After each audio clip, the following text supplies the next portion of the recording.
Aprove Deus que a gente estivesse nessa noite aqui para trazer a palavra do Senhor. Trago um abraço do Supremo Concílio da Igreja Presbiteriana do Brasil, na qualidade de secretário nacional. Eu sou auxiliado pastor numa igreja, num bairro chamado Tegipió. Mas não é porque lá é ruim não, sabe? É o nome que é indígena, né? E a gente não consegue mudar para Tegi melhor, né? Aí fica Tegipió, né? Fica Tegipió. E graças a Deus nós estamos nesta secretaria, né? E quando eu entrei aqui na igreja, eu me lembrei de logo no começo do meu ministério.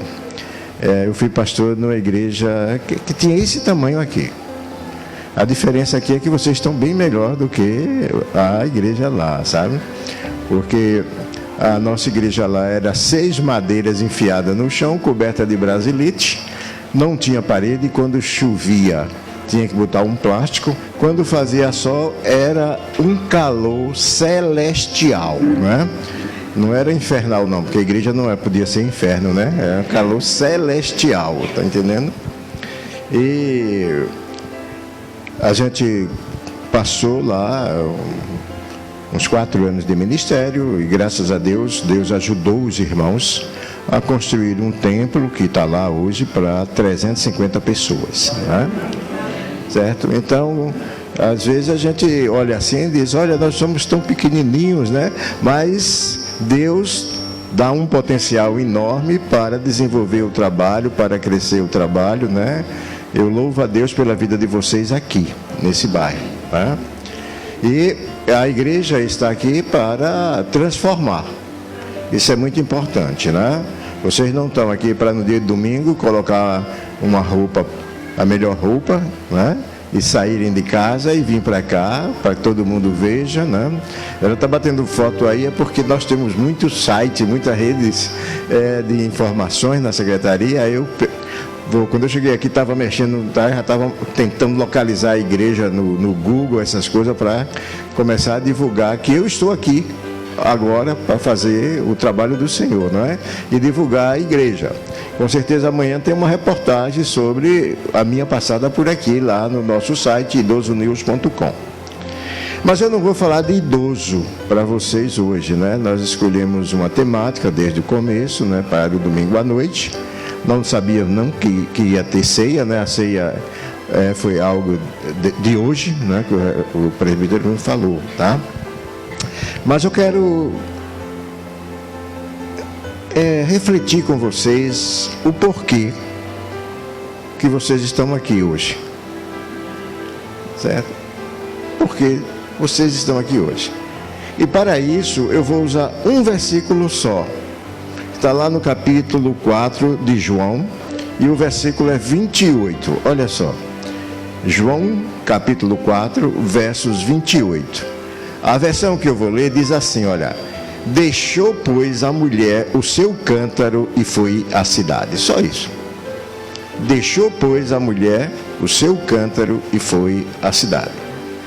Todos nós sabemos esse contexto, né? O contexto da mulher samaritana. Da mulher que foi buscar água e quando chegou lá teve um encontro com o Senhor Jesus Cristo. E é interessante porque Jesus quebrou alguns protocolos da cultura judaica. O homem não podia conversar com a mulher numa rua. E Jesus vai lá. As mulheres não podiam ir andar na rua sozinhas a qualquer momento. E essa era uma mulher que tinha alguns problemas. Então ela foi buscar água entre 11 e meio-dia, naquele sol bom lá da Palestina, né? Mas ela foi lá. E quando ela chega lá, encontra-se com o Senhor Jesus Cristo e começa a conversar com Jesus Cristo. E essa conversa, queridos, né, há algo muito importante. A princípio nós não sabemos quem é essa mulher. Sabemos pouco sobre a sua vida. Que ela foi ao poço buscar água e ali Jesus começou a dialogar com ela. E dessa conversa, a samaritana aderiu o plano redentivo de Jesus. Olha que coisa interessante. Aderiu o plano redentivo de Jesus. Como é que nós estamos aqui, nesta igreja? Todos vocês já aderiram ao plano redentivo de Jesus? Ou apenas estão aqui pela questão familiar, pela questão cultural, porque não tem para onde ir no domingo à noite, não é? O que nós precisamos como crente é aderir ao plano de Jesus Cristo. Não adianta você dizer assim, eu sou discípulo de Jesus. Não é muita coisa não, certo? É muito quando você é segmento de Jesus Cristo. O segmento é aquele que dá continuidade ao trabalho do Senhor Jesus Cristo. Ser discípulo talvez tenha sido o acontecimento mais comum nas nossas igrejas, pelo Brasil inteiro. As pessoas vêm para a igreja, cantam, dão dízimo, oram, pregam, é pastor, é presbítero e por aí vai. Mas ser segmento requer uma responsabilidade maior para com o reino de Deus. Aí é onde está a grande diferença, tá certo? A grande diferença está em você seguir e você ser segmento, porque o segmento dá continuidade. Jesus Cristo, em certa ocasião, disse assim, olha, assim como o Pai me enviou, eu vos envio. Olha só que coisa interessante. Assim como Deus enviou Jesus, Jesus agora nos envia. Na mesma proporção, no mesmo sentido. Jesus é a luz do mundo e ele disse que nós somos a luz do mundo. Veja, por que isso? É porque nós precisamos da continuidade, a pregação, a anunciação do Evangelho, a ressurreição e a volta do Senhor Jesus Cristo, que nós vamos relembrar no sacramento da ceia do Senhor. Então essa mulher, ela aderiu ao plano de Jesus. E é interessante, né? Porque nessa conversa houve uma adesão. Muitas vezes nós não nos preocupamos com esse processo de adesão. A gente conversa com o nosso vizinho que não é crente, mas a gente não consegue fazer com que ele venha a aderir ao Senhor Jesus Cristo. Talvez porque as nossas conversas não sejam convincentes. Talvez porque o nosso testemunho de vida não seja convincente. E aí as pessoas, então, por que eu vou seguir Jesus se o exemplo de Jesus é você? Você sabe por que a igreja crescia em Atos? Porque o povo via nos crentes Jesus Cristo. Não era por outra coisa não. O povo olhava, via Jesus Cristo. Será que o povo olha para mim e vê em mim as ações de Jesus Cristo? Será que o povo olha para vocês e vê em vocês a mesma consciência de trabalho, né, de Jesus Cristo, vê Jesus Cristo? Ou apenas alguém disse, eu não quero conversa com aquele crente, não é? Isso às vezes é muito complicado. Por isso, queridos e queridas, quando vocês estiverem conversando com alguém, pensa na possibilidade da conversa promover a adesão daquela pessoa a Jesus Cristo. Até se você estiver falando de futebol, né? O homem gosta muito de falar de futebol, aproveita lá, né? Aproveita alguns ganchos e usa a Bíblia, mesmo assim, no sentido mais lúdico, etc. Usa para as pessoas começarem a pensar quem é Jesus Cristo. Então, é importante que isso aconteça na vida da igreja. Olha, depois da mulher fazer várias perguntas a Jesus e se convencer que ele era o Salvador do mundo, a mulher deixou o cântaro de lado e foi à cidade falar sobre Jesus Cristo. Oh, que atitude! A mulher foi buscar água, conversa com Jesus, aceita o projeto redentivo de Jesus Cristo. O que é que ela faz? Deixou o cântaro de lado, abandonou o cântaro e foi para a cidade. Imagina. E quais lições nós podemos tirar disso como igreja?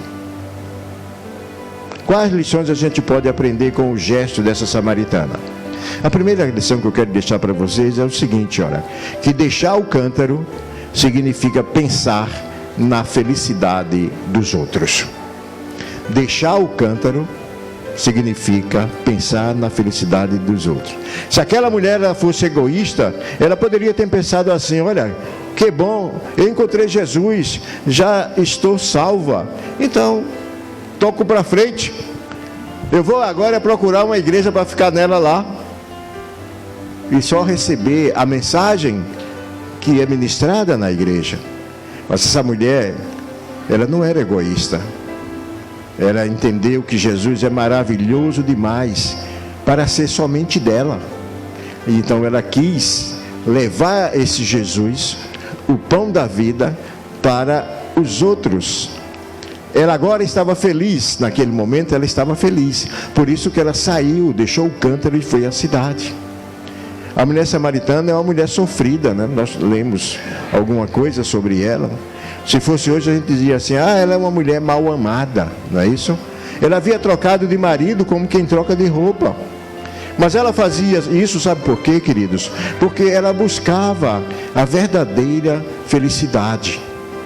E ela não achava a verdadeira felicidade. Ela trocava de marido, achando que conseguia um homem que fizesse ela feliz, mas não fazia. E sabe o que aconteceu com essa mulher? Ela acumulou só frustrações. Ela devia pensar, esses homens são todos iguais. Ela poderia já estar cansada dessa vida e se tornou uma mulher amarga. O texto mostra que ela foi amarga com Jesus Cristo. Ela foi grossa com Jesus Cristo quando Jesus lhe pediu água, lá no capítulo 4, verso 9. E é interessante isso porque quando nós estamos infelizes, nós nos tornamos pessoas amargas. E quando nós nos tornamos pessoas amargas, sabe o que é que acontece? A gente sai ferindo todo mundo.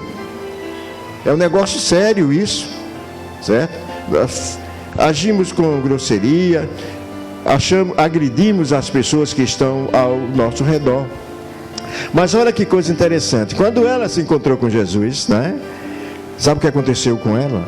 Ela se reconciliou com a vida. Ela não, agora as amarguras foram ficadas de lado, né? As queixas, os queixumes foram tudo deixados de lado. E agora o que aconteceu com ela? Ela não era mais grosseira, ela não era uma mulher preconceituosa. Lembra que ela falou, judeu não conversa com samaritano, né? Aquela coisa toda, certo? Claro, por quê? Porque ela se reconciliou com Jesus Cristo. E sabe qual é a missão da nossa igreja? A missão de vocês é fazer com que esse mundo aí fora deixe de ser amargurado, triste, infelizes e se reconcilie com o Senhor Jesus Cristo. Porque quando isso acontecer, a gente começa a semear, a permear esse bairro aqui da felicidade que Jesus traz para a nossa vida. Por isso que isso é importante. A igreja levar as pessoas a se reconciliar com Cristo. Aí fora tem muita gente morta em delitos e pecados, que às vezes até um abraço ressuscitador faz a pessoa se reconciliar com Cristo. E além do mais, né? Põe fim à grosseria, aos preconceitos, às amarguras. Agora, eu imagino aquela mulher, quando aderiu ao plano de Jesus Cristo, tornou-se uma mulher feliz. A Bíblia diz que ela deixou o cântaro e correu para a cidade. Olha que coisa. E é interessante que ela não foi levar só a mensagem de Jesus Cristo. Ela foi levar a mensagem e trazer as pessoas para Jesus Cristo. Essa é a nossa missão como igreja, sabe? A nossa missão como igreja é essa. A gente tem um adágio que diz assim, olha, Deus não gosta de crentes bancários, né? Sabe o que é crente bancário, né? Aqueles que ficam só no banco, né? Aqui a gente não pode dizer que não tem banco, é cadeira, né? Não é o que trabalha no banco. Por que isso, né? Porque nós precisamos chegar aqui na igreja no domingo, receber, né, a palavra de Deus, a orientação de Deus, e depois, sabe o que acontece? A gente tem que sair para a luta. Aqui na igreja a gente diz assim, recarrega as baterias para poder vencer as dificuldades do mundo aí fora. E que as pessoas olhem para nós e digam, olha, ali é um homem de Deus, ali é uma mulher de Deus. Certo? É importante isso. Aquela mulher, ela saiu para a cidade feliz da vida, para dizer, olha, Jesus é muito bom para ficar comigo, eu vou espalhar ele para as pessoas. E isso me lembra um acontecimento lá no Velho Testamento, que está lá no livro de Reis. A cidade estava sitiada, né, pelos sírios, ninguém entrava, ninguém saía, né? Quando dizia, a Bíblia diz que ninguém entrava, ninguém saía. Samaria ou Samária era a capital de Israel. E quando se diz ninguém entra e ninguém sai, isso também se diz que comida não entra e comida também não sai. E estava acontecendo o que ali, naquela época? As famílias estavam matando os filhos para comerem os filhos. Olha que miséria de vida. Que situação complicada de vida. Certo? E aí, resultado, o que é que acontece? Há uma lei, lá em Levítico, que diz que os leprosos não podiam entrar na cidade. Tinha que ficar no lado de fora. Então, tinha 4 leprosos fora da cidade. E, em determinado momento, um chegou assim para o outro e disse, rapaz, olha, a gente vai morrer aqui de fome. Então, vamos fazer o seguinte, vamos lá para o acampamento dos assírios. Se a gente chegar lá, eles nos matarem, não tem problema nenhum, a gente já ia morrer, não é? E se eles não nos matarem, a gente ganha, a gente vai viver. Aí eles fizeram esse empreendimento suicida, né? Os 4, vamos lá. Quando chegou lá, o que aconteceu? Não tinha soldado, não tinha nada. O que tinha era o quê? Muita comida, muita arma. Eles comeram, se fartaram, encheram lá as sacolas, encheram todos. Eles ali podiam fazer o quê? Ir embora, né? Mas um pensou, puxa, nós estamos tão bem aqui, vamos avisar lá a cidade que não tem ninguém. Eles foram. Sabe o que a gente pode pensar nisso? Nós estamos tão bem com Cristo Jesus, nós estamos tão bem alimentados com Cristo Jesus, e tem tanta gente com fome aí fora, fome espiritual, não estou falando fome material, fome espiritual. E nós precisamos quebrar muitas vezes o nosso egoísmo e ir a essas pessoas, certo? Chegar perto dela, mostrar que Deus a ama, e que Jesus é o seu Salvador. O que aconteceu com isso? Eu imagino que lá em Israel, naquele dia, foi um dia de felicidade para o povo. Queridos, Jesus é o pão da vida, é o melhor pão que temos. Nós não podemos ficar só com ele. Temos que passar isso para as pessoas. Sabe por quê? Porque todas as bênçãos, todas as graças que nós recebemos de Deus não é para nós. Ela tem que bater em nós e voltar. Tem que refletir para transformar.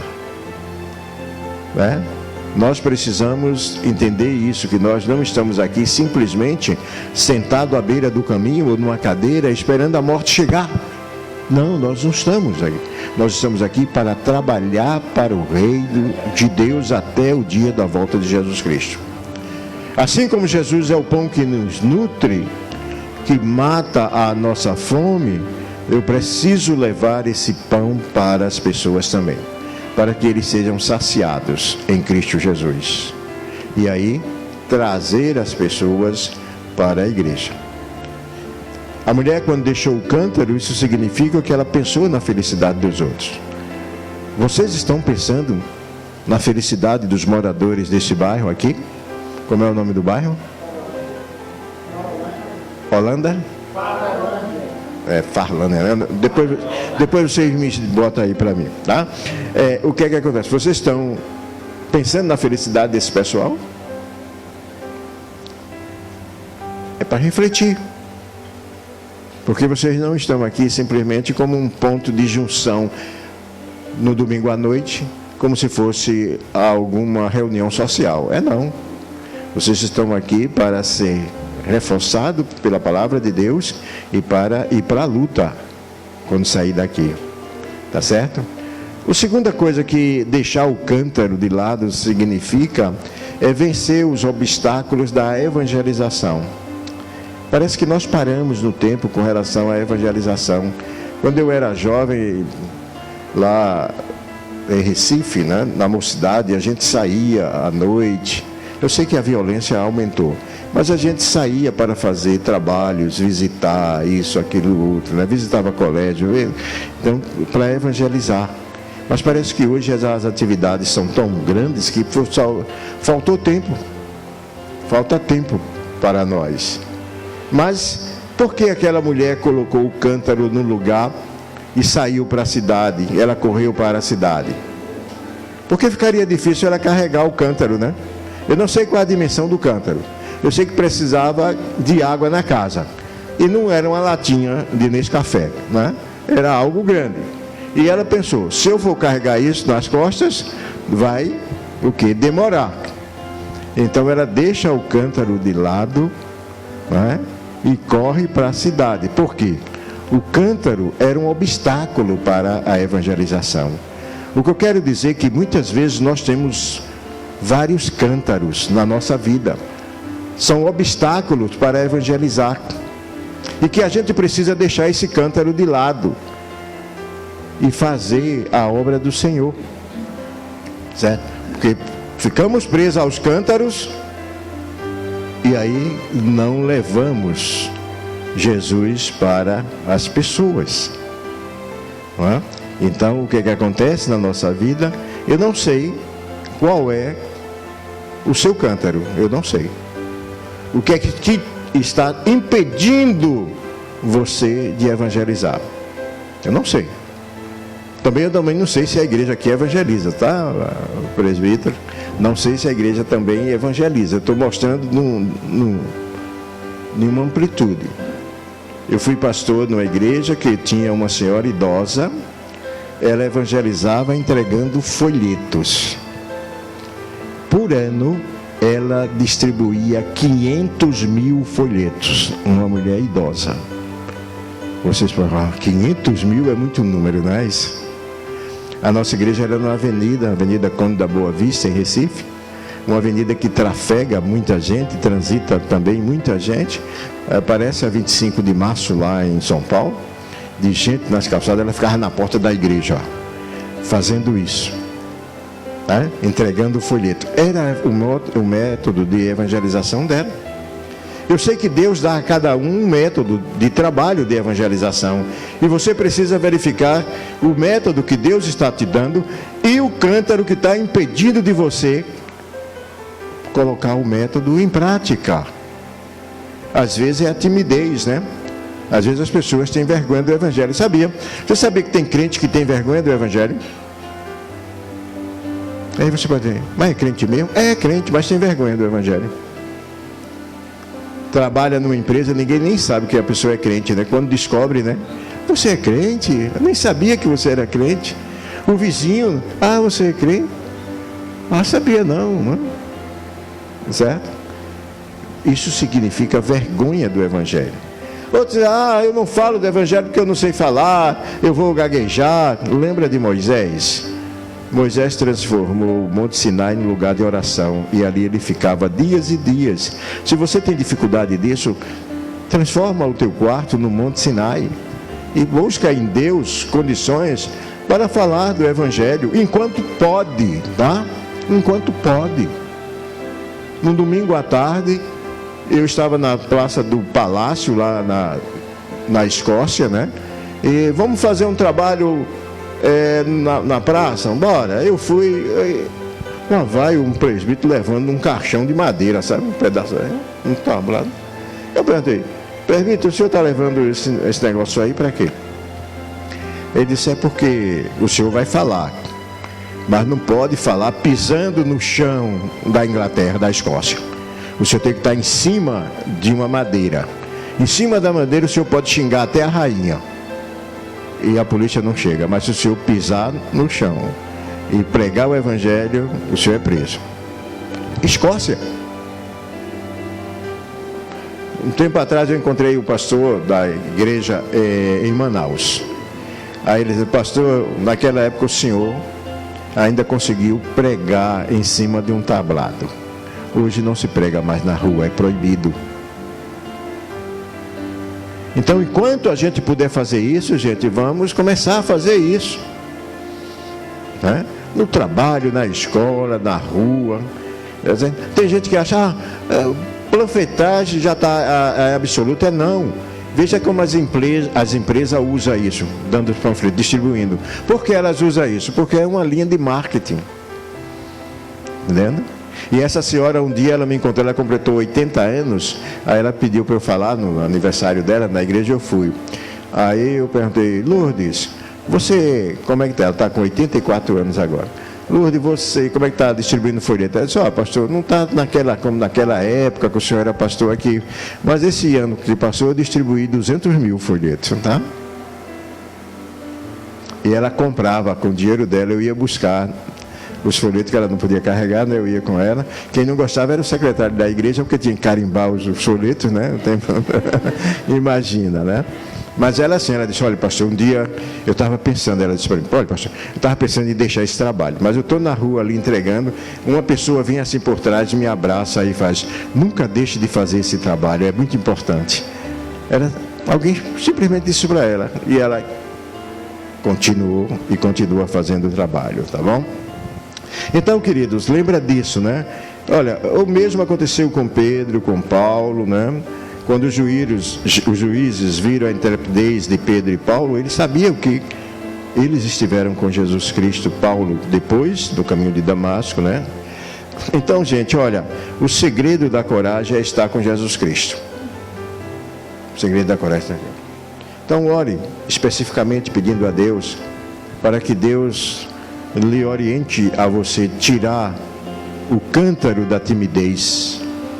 Paulo fazia tanto isso. Paulo fez uma coisa interessante, né? Ele estava preso. Aí ele escreve uma carta a Efésios, né?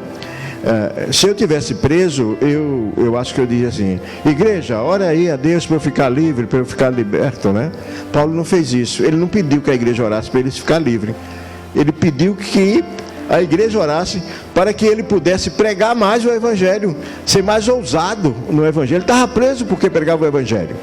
E agora ele vai dizer, olha, ora aí para que eu continue sendo, né, ousado em pregar o evangelho.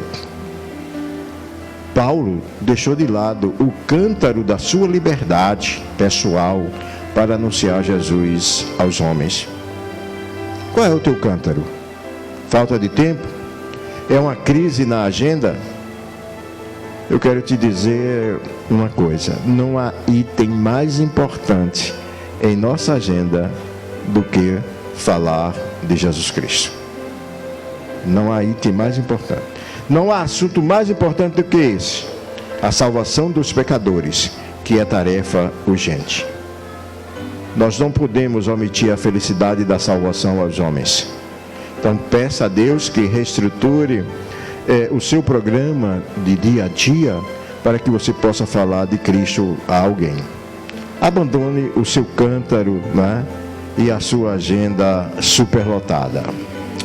Uma outra coisa que essa mulher nos dá como exemplo é que deixar o cântaro significa fazer do reino de Deus a prioridade da vida. Eu não estou dizendo da igreja, tá certo? Eu estou dizendo do reino de Deus. Há uma diferença entre o reino de Deus e a igreja. Porque a igreja a gente geralmente limita esse espaço que nós estamos aqui. E o reino de Deus é o universo como um todo, tá? A mulher, a samaritana, ela se identificou de imediato com os ideais de Jesus Cristo. E para nós que somos crentes, nós precisamos disso, tá? Se não houver uma identificação com os ideais de Cristo, nós estamos perdendo tempo. Podemos dar até o nosso corpo para ser queimado.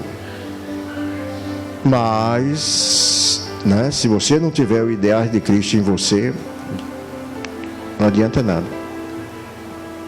Lucas diz, né, e mostra que um dos ideais de Jesus Cristo foi o quê? Porque o Filho do Homem veio buscar e salvar o que se havia perdido. Os nossos ideais também é esse, anunciar esse Jesus Cristo que veio buscar e salvar os pecadores. Olha, quando a samaritana pensou no seu povo, ela se lembrou que o seu povo estava perdido. E Jesus estava ali para salvar o povo. E a cidade, e chamar as pessoas, tornou-se, portanto, para ela uma coisa muito importante a fazer da sua vida. Olha, imagina, se ela foi buscar água, ela precisava de água. Será que a pia estava cheia de prato? Se ela foi buscar água porque ela precisava de água, será que era para lavar a roupa? A gente não sabe qual era a necessidade da água naquele momento, mas se ela foi buscar era porque havia uma necessidade.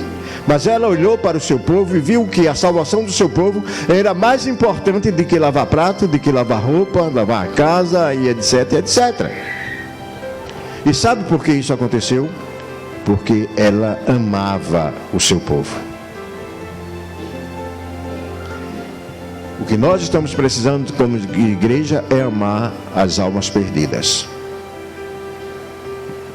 Nós precisamos repensar a nossa vida, porque muitas vezes nós estamos nos amando.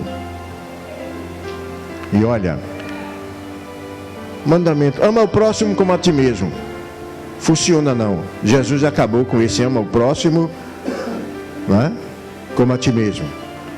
Você se lembra qual foi o versículo que Jesus colocou?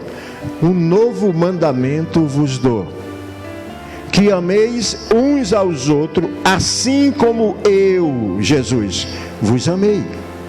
Olha que diferença. Não é eu me amar para amar o outro. Eu tenho que amar o outro como Jesus me amou. E olha como Jesus te amou. Como era a sua vida antes de Jesus Cristo? Antes de ser atingido pelo amor de Cristo, como era que era a tua vida? Lá nas trevas. E aí ele vai lá e ama a você e tira para a verdadeira luz. Essa mulher, ela amou o seu povo. Vocês que estão aqui, não é por acaso. O profeta Isaías disse que sairia de Jerusalém uma luz que iluminaria os 4 cantos da terra. No dia de Pentecoste, essa luz saiu lá de Jerusalém e veio bater aqui. E essa luz é vocês. Vós sois a luz do mundo. Jesus disse isso para nós. Assim como ele também disse que nós somos o sal, baseado lá no livro de Crônica, quando Deus faz uma aliança com o seu povo, não é? E uma aliança de sal.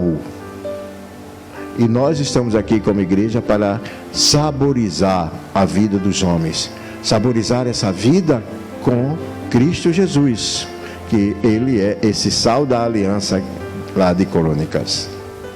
Então, queridos, e a cidade, chamar as pessoas, tornou-se, portanto, uma coisa muito prioritária para aquela mulher. Ela deixou tudo. Hoje no Brasil nós precisamos de homens, de mulheres, de jovens, de adolescentes que deixem de lado os seus cântaros e encham suas almas de amor pelos perdidos. A gente só vai fazer isso. Vocês já ouviram um ditado que diz assim: a gente só ama quando a gente conhece. Quanto mais você conhece, mais você ama. Então é isso que a gente precisa também aplicar em nossas vidas, certo? É o amor de Deus que nos fez nos envolver com a sua obra. Por isso que nós estamos aqui. É por isso que eu viajo toda semana. Eu passo terça, quarta, quinta em casa e sexta, sábado, domingo e segunda eu estou pelo mundo, certo? Às vezes emenda 2 semanas com a outra. Há 15 dias atrás eu saí de Recife, preguei no sábado à noite, preguei no domingo à noite, passei em casa, saindo da igreja, peguei a mala, fui para o aeroporto, peguei um avião, fui para Brasília, de Brasília peguei outro avião, fui para Goiânia, cheguei em Goiânia, peguei um carro para chegar em Caldas Novas, voltei para Brasília e fui pregar em Braslândia, depois em Ceilândia. Aí na sexta-feira um carro veio me buscar para levar para Séries, 7 horas de carro, né? Chega lá, aí fiz trabalho na sexta-noite, sábado, domingo, na segunda-feira voltei, certo? O que é que me leva a fazer isso? É o amor que Deus teve por mim, o amor que Deus me mostrou. Eu aderi ao projeto de redentivo do Senhor Jesus Cristo. E eu quero, a função hoje é trabalhar com idoso, eu quero o bem-estar das pessoas idosas, né, em todo aspecto da sua vida. Agora, quando falta amor, a gente para, tá bom? Quando eu falo de amor, eu não falo desse amor romântico, tá? Esse amor romântico não é bíblico, não. Esse negócio assim de dizer, eu amo meu pai, eu amo a minha mãe, eu te amo, né? Um dia eu ia caminhando na rua e um senhor passou por mim e disse assim: Senhor, Jesus te ama. Eu disse: tudo bem, agora eu quero saber se você me ama. Aí ele ficou todo sem graça. né? Um homem amar o outro, né? Qual era o tipo de amor que ele conhecia? O amor latino, o amor romântico. Esse amor não está na Bíblia. O amor da Bíblia é aquele que nos leva a amar os nossos inimigos. Esse aí sim. Sabe por quê? Nós éramos inimigos de Deus. E o que foi que Deus fez? Nos amou de tal maneira que deu o seu Filho unigênito. Olha só, quem de vocês teria coragem de dar um filho para me salvar? Duvido. Certo? Mas nós éramos inimigos de Deus e Ele nos amou. E nós precisamos amar tal como Jesus nos amou. Esse aqui é o grande trabalho. Eu sei que é complicado às vezes, né? Às vezes a gente fica com raiva de uma pessoa. Eu tinha um presbítero que ele dizia que crente é feito lata, com qualquer coisa se machuca. Eu achava interessante isso, né? Mas o que acontece é que nós não podemos ser lata. Nós precisamos chegar e caminhar juntos. Uma certa ocasião, um presbítero chegou para o pastor e disse: pastor, eu não vou com a sua cara. Aí o pastor disse: ô meu irmão, que coisa boa, eu pensava que só era eu que não ia com a minha cara. Então vamos orar para tanto que o senhor e eu, a gente gosta da minha cara. Certo? Está entendendo como é que é? Ao invés dele ficar com raiva, ele levou a coisa no sentido de conquistar, né? Tá certo? E a gente tem muito isso. Isso é humano.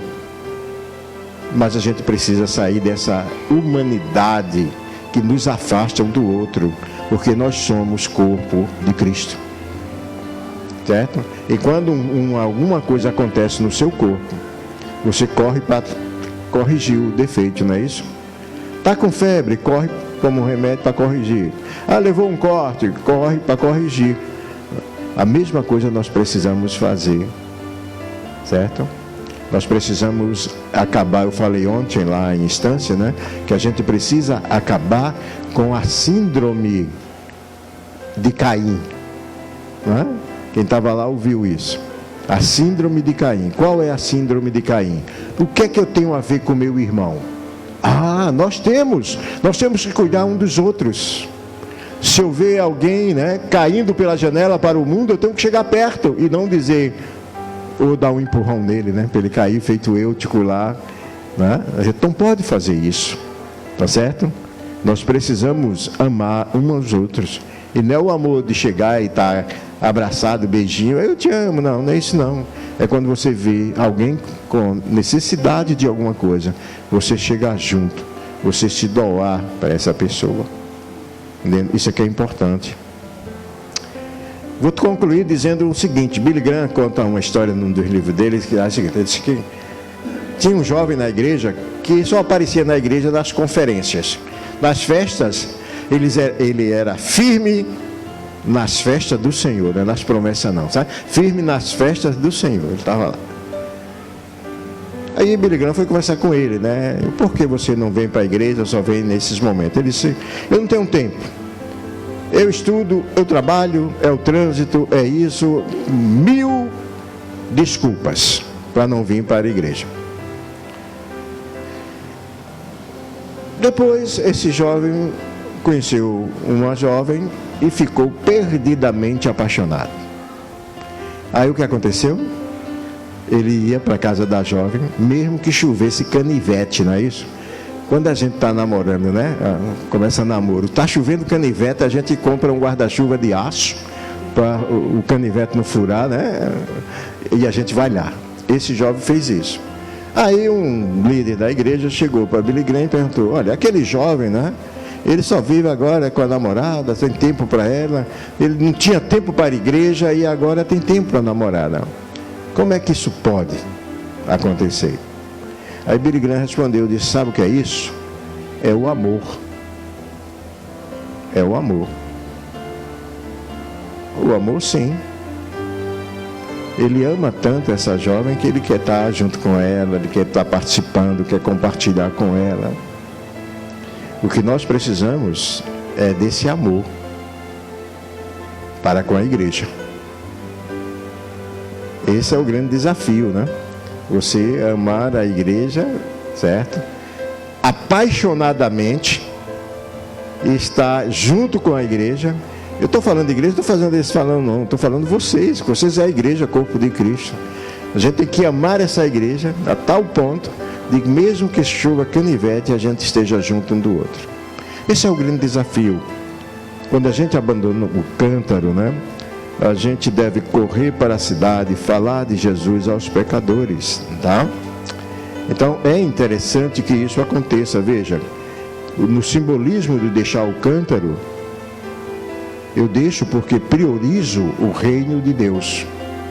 O reino de Deus é a primeira coisa na minha vida, tá? E deve ser na vida de vocês e deve ser na vida da igreja. Em segundo lugar, né, o deixar o cântaro significa vencer o obstáculo da evangelização. Vocês falarem de Jesus Cristo aonde vocês estiverem. Sai, né, vai para o supermercado, leva aí um folhetinho. Uma vez um diácono foi me buscar no Rio de Janeiro e tem muito pedágio para onde eu ia. Olha, ele tinha uma coleção de cada dia. Toda vez que parava num pedágio, ele dava um cada dia para a pessoa que estava lá, o agente. Olha, quando você tiver tempo, você leia, tá? Tá entendendo? Ele evangelizava assim, certo? Fazendo isso. Coisa simples, né? Coisa simples, tá? Uma outra coisa é que o deixar o cântaro é pensar na felicidade do outro. Quando você pensa na felicidade da sua esposa, da sua namorada, de seus filhos, etc., você faz tudo para que eles continuem ou sejam felizes, não é? Apesar da gente não conseguir fazer o outro ser feliz, a pessoa tem a felicidade, mas a gente é canal para que essa felicidade se expresse de forma externa para as pessoas. Então lembra disso, tá? Veja qual é o seu cântaro e procure abandoná-lo o mais rápido possível para ser, não é, um dos segmentos de Jesus Cristo. E não seguidores. Eu tenho muitos seguidores nas redes sociais. De vez em quando um sai, nem fala comigo. Quando eu vejo, saiu, né? Apresenta lá que saiu um, né? Aí tem outros esperando, aí entra lá também.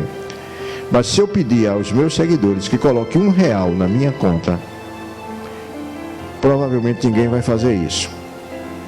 Porque são seguidores. Agora é o segmento. Minha esposa, minha filha, minha neta, se eu dizer, bota R$100 aí na minha conta, eles botam. Sabe por quê? Porque ele é continuidade. E nós somos continuidade de Cristo aqui na terra. Não? Que Deus, pois, nos abençoe. Amém? E que possamos, né, aceitar o desafio de jogar o cântaro de lado e servir ao Senhor. Amém?